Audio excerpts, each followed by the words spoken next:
ऐ इंसान, अपने माता पिता के साथ तू अच्छा सलूक कर, अपने माँ बाप के साथ तू अच्छा सलूक कर। अभी यूपी से एक जगह से खबर मेरे पास आई, मैं फोन पर मोबाइल पर किसी ने मुझको बताया, अल्लाह की कसम मेरे रोंगटे खड़े हो गए। 70 साल की बूढ़ी माँ शुगर की मरीजा थी, एक ही बेटा और बहू घर में रहते थे। 70 साल की बूढ़ी माँ घर में जगह जगह पेशाब कर देती थी। बेटा अपनी बूढ़ी माँ को डांटता था, बहू ने डांटती थी, भटकाती थी, क्यों तुम इधर उधर पेशाब करते हो। माँ ने कहा, बेटा याद कर अपना बचपन, तू भी तो जगह जगह पेशाब कर दिया करता था और मैं पोछा लेकर के तेरे पेशाब को साफ कर दिया करती थी। तू दिन भर में 25 मरतबा कपड़े में पेशाब करता था, मैं 25 मरतबा तेरे कपड़े को चेंज कर देता। पहले के जमाने पर डायपर, अब तो माशाल्लाह मेरे दौर की औरतें हैं, डायपर है, वाइप्स है, फलाना है, ठिकाना है, तो बहुत आसान है। उस बूढ़ी माँ को जो जगह जगह पेशाब करती थी, उसके अपने बेटे ने और बहू ने इतना मारा, उस मोहल्ले के एक आदमी ने देखा उस बूढ़ी औरत को गठरी की तरह पड़े कमरे में। उस बूढ़ी औरत की लाश मिली है और लाश ऐसी तरीके से मिली है कि चेहरे पर मारने के निशानात भी हैं, चोट के निशानात भी हैं। और पुलिस को मारने वालों को पूरा डाउट है कि उसी बेटे और बहू ने मिलकर के अपनी मां को मारा है। ये हालात है आज। इंसान इतना क्रूर हो चुका है, इतना कठोर हो चुका है, इतना सख्ती। ववस्सैनल इंसान बिवालिदैहि, ऐ इंसान तो अपने माता पिता के साथ अच्छा सलूक कर। हमलतहु उम्मुहु कुरहा हमलतहु उम्मुहु वहनन अला वहन, तेरी मां ने तकलीफ दर तकलीफ से तुझको अपने पेट में रखा है। कुरान के 26वें पारे में अल्लाह ने फरमाया, ववस्सैनल इंसाना बिवालिदैहि इहसाना, हमने इंसान को हुक्म दिया अपने माता पिता के साथ अच्छा सलूक कर। हमलतहु उम्मुहु कुरहा ववज़अतहु कुरहा, तेरी मां ने बड़ी तकलीफ से तुझको पेट में रखा था और बड़ी तकलीफें झेल करके तुझको जन्म दिया था। 3 तकलीफें ऐसी है लोगों, पेट में रखने की तकलीफ, जन्म देने की तकलीफ और 9 महीने तक दूध पिलाने की।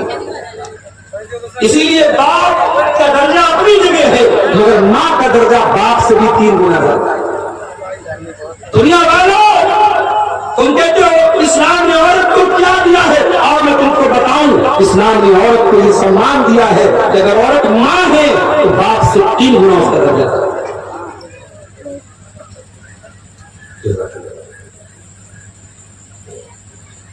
अल्लाह के प्यारे नबी के पास एक सहाबी आए और आकर के सवाल किया, मन अहक्कुन नासे बिहुस्न सहाबती, ऐ अल्लाह के नबी, मेरे अच्छे सलूक का सबसे ज्यादा हकदार कौन है?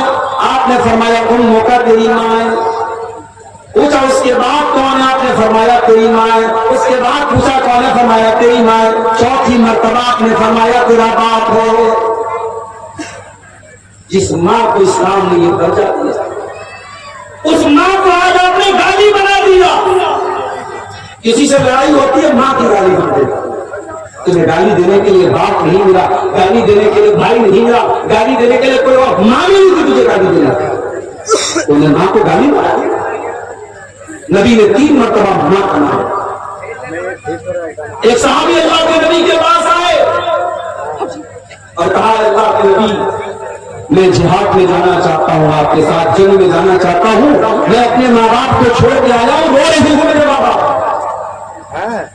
आपने फरमाया, है मेरे सहाबी, जाओ और अपने माँ बाप को हंसा करके आओ जैसे तुम रुला करके आए हो। माँ बाप को रुलाने की तुमको इजाजत नहीं है। उन्होंने हमेशा तुम्हें हंसाया है, उनकी वजह से तुम्हारे लब पर मुस्कुराहट आई है, लिहाजा तुम्हारी वजह से उनकी आंखों में आंसू नहीं आने चाहिए। जाओ अपने माँ बाप को तुम हंसा कर जाओ। औरत अगर माँ है उसका ये दर्जा, और यही औरत अगर बेटी बन के आती है, अल्लाह के प्यारे नबी क्या फरमाते हैं, मनिबुतुलिया बिहाज़िहिल बनाति शैअन कुन्न लहू सित्रम मिनन नार।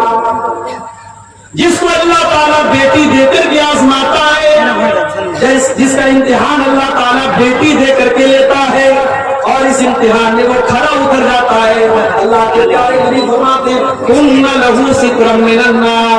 वो बेटी अपने माँ बाप को जहन्नम की आग से बचाती है। वो बेटी वालों, बेटी तो तुमको जहन्नम की आग से बचाने के लिए आई है, मगर तुमने क्या किया जरा गौर करो। कितनी बेटियां हैं, बाप अपनी बेटी से ढंग से बात तक नहीं करता, जवान बेटी से बात करना भी अपनी इंसल्ट समझता है। बाप घर में आता है, बेटी जल्दी से कमरे में चली जाती है, बाप को देख के डर जाती है। वो लोगों, बाप बेटियों को डराने वाला नहीं, बाप बेटियों से प्यार करने वाला होना चाहिए। अल्लाह के प्यारे नबी जनाब मोहम्मद रसूलुल्लाह सल्लल्लाहु अलैहि वसल्लम कैसे बात करें। हजरत आयशा फरमाती है, बुखारी की रिवायत है, जब हजरत फातिमा आती थी, नबी की बेटी जब आती थी, अल्लाह के प्यारे नबी अपनी बेटी का वेलकम करते थे, स्वागत करते थे, खड़े हो जाते थे और कहते थे मरहबन बिबनती, ऐ मेरी बेटी तेरा आना मुबारक हो। और आप अपनी बेटी का हाथ पकड़ के चूम लेते थे और अपनी सीट पर अपने बगल में अपने बाजू में अपनी बेटी को बिठाते थे। बेटी अगर है और तो प्यार और सम्मान के लायक। हमारे यहाँ तो साहब कहते बेटी पराया धर्म होता है, ये होगी किसी के यहाँ कहावत। हमारे यहाँ बेटी कभी पराई नहीं है, माफ कीजिए। इस्लाम में बेटी कभी पराई नहीं है, ससुराल चली गई है, किसी की बीवी बन चुकी है, किसी की मां बन चुकी है, मगर माँ बाप से उसका रिश्ता कभी नहीं टूटता। और मैं याद बोल तुम बेटियों को जहेज देते हो, काश कि तुमने जहेज बंद करके बेटियों को वरासत में उनका हक दिया। जाओ बिहार और कटिहार के किसी भी आदमी से सवाल करते हो कि भाई अपनी बहन का हक दिए बगैर और बाप अपनी बेटी को जायदाद में वरासत में उसके हक से महरूम करके अगर हज करने जा रहा है, उम्रा करने जा रहा है, क्या उसका उम्रा कबूल होगा? ये कोई ऑप्शनल चीज नहीं है कि चाहो तो अमल कर लो। अल्लाह ने कुरान में जब वरासत बयान की, फरमाया वतिलका हुदूदुल्लाह, ऐ मेरे बंदो हम जो वरासत का मसला बता रहे हैं, बेटी का इतना है, बेटे का इतना है, शौहर का इतना है, बीवी का इतना है, बाप का इतना है, माँ का इतना है, हम ये जो मसला बयान कर रहे हैं, ऐ दुनिया वालों कान खोल करके सुन लो। वतिलका हुदूदुल्लाह, ये अल्लाह की बनाई हुई बॉर्डर है, ये अल्लाह की बनाई हुई हद है। इंडिया की बांग्लादेश की बॉर्डर करीब है आपके यहां से, बांग्लादेश की बॉर्डर और नेपाल की बॉर्डर करीब है आपके यहां से। अगर बॉर्डर पर बीएसएफ के जवान बैठे हैं, अगर इलीगल तरीके से कोई बॉर्डर क्रॉस करता है, फौरन सिपाही एक्शन लेते हैं।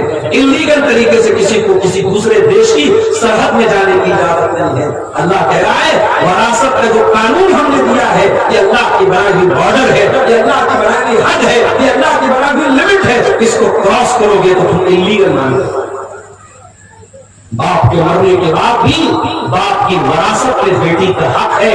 हाँ, बेटे का आधा मिलेगा उसको, क्योंकि बेटा कमाता है, बेटा अपनी माँ को भी खर्चा देता है, बीवी को भी खर्चा देता है, बेटे की जिम्मेदारी रहता है, बेटे को डबल मिलेगा, मगर बेटे का आधा बेटी को भी मिलेगा, भाई का आधा बहन को भी मिलेगा। ये अल्लाह का बनाया हुआ काम।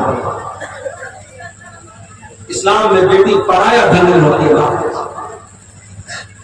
यही औरत जब बीवी बनती है, कभी आपने गौर किया निकाह का यह बंधन कितना मजबूत होता है। शौहर और बीवी के दरमियान निकाह की बात कोई पर्दा नहीं है। जब तक शादी नहीं हुई थी एक दूसरे को देखना भी जायज नहीं था।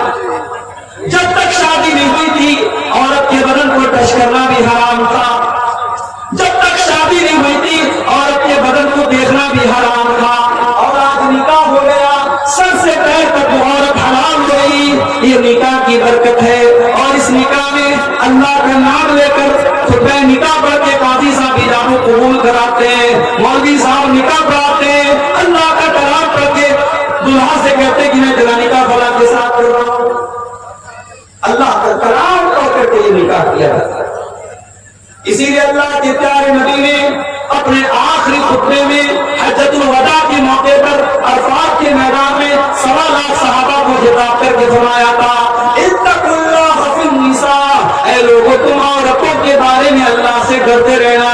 फइन्नकुम अक़स्तुमुहुन्ना बिअमानिल्लाह, क्योंकि तुमने जब निकाह किया तो उनको अल्लाह की पनाह में लिया है। वस्तहललतुम फुरूजहुन्ना बिकलिमतिल्लाह, और तुमने अल्लाह का कलाम पढ़ करके अल्लाह का नाम लेकर के उनकी शर्मगाहों को हलाल किया है। तब तक वो हराम थी, निकाह के जरिए तुम्हारे लिए। और जब ये औरत बीवी बन के आती है, अल्लाह की कसम, गर्लफ्रेंड बॉयफ्रेंड के रिश्ते बहुत चल रहे हैं समाज में, हराम रिश्ते बहुत चल रहे हैं समाज में। मगर जो गलत है वो गलत ही रहे और जो सही है वो सही है। शौहर और बीवी का जो रिश्ता है, जो हलाल रिश्ता है, अल्लाह की कसम उसमें सुकून है। हराम रिश्तों में सुकून नहीं है। और यही वजह है कि आज गर्लफ्रेंड बॉयफ्रेंड को धोखा देके भाग जाती है। ये बर्गर और पिज्जा खाने वाली कौन, जब हर चीज में फास्ट काम करने लगी, शॉर्टकट तलाश करने लगी, तो रिश्तों में भी शॉर्टकट तलाश किया। शौहर से मन भर गया तो शौहर को बीवी छोड़कर भाग रही है, बीवी से मन भर गया शौहर छोड़ के भाग रहा है। गर्लफ्रेंड बॉयफ्रेंड का रिश्ता बना, कुछ दिनों तक फायदा उठाया कि वो उसके रास्ते में। कितनी बड़ी बेगैरती है, कितनी बड़ी बेशर्मी है। एक दूसरे के तन से फायदा उठाया जाए, एक दूसरे के शरीर से फायदा उठाया जाए, और उसके बाद कहा जाए ब्रेकअप हो गया, ब्रेकअप हो गया। आज ब्रेकअप हुआ, कल पैचअप, इसके साथ ब्रेकअप हुआ, उसके साथ पैचअप है। रिश्ता नहीं हुआ, कपड़ा है, डोरी है, बांधी नहीं, ये रिश्ता है मेरे। इसलिए हराम रिश्ते में वो सुकून पैदा हो ही नहीं सकता जो निकाह में। ये अलग बात है कि हमने निकाह को भी आज मुकद्दस रिश्ते को भी आज हमने नापाक बना। अब निकाह क्या होता है भाई साहब? अब तो सौदा होता है।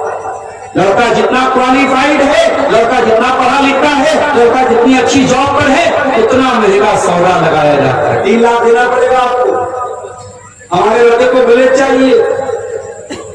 और थोड़ा अगर लड़का ज्यादा पढ़ा लिखा है, ज्यादा पैसा कमाने वाला गवर्नमेंट जॉब में है, तो बड़ा सा मुंह खुल जाएगा, फॉर्च्यूनर चाहिए। और आपके फॉर्च्यूनर से भी बढ़िया कोई गाड़ी आएगी, क्या नाम उसका, कुछ भी डिमांड कर दी जाती है। बेटियों का कोई सौदा करो, ये शर्मी और बेगैरती की हद है। बेटियां सौदा करने की चीज नहीं होती है। बेटी बड़ी नसीब वाले लोगों को मिलती है। मेरा तजुर्बा है और तुम भी तजुर्बा करके देखो। जिसके घर में बेटी पैदा हुई है वो तजुर्बा करके देख ले, उसकी रोजी रोटी में बरकत पैदा हो जाती है, उसके माल में बरकत पैदा हो जाती है। ऑटोमेटिक उसको महसूस होता है कि मेरे घर में बरकत है। और जिनके घरों से बेटियां चली जाती हैं, उनका कारोबार मंदा पड़ जाता है, उनकी रोजी रोटी कमजोर हो जाती है। बेटियां बरकत लेके आती हैं।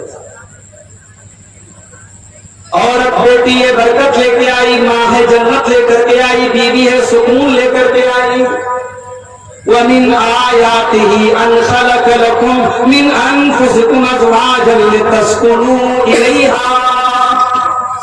मेरे बंधु, अल्लाह की बहुत बड़ी निशानी ये भी है कि उसने तुम्हारे जोड़े बनाए, तुम्हारी पत्नियों को बनाया, तुम्हारी बीवियों को बनाया।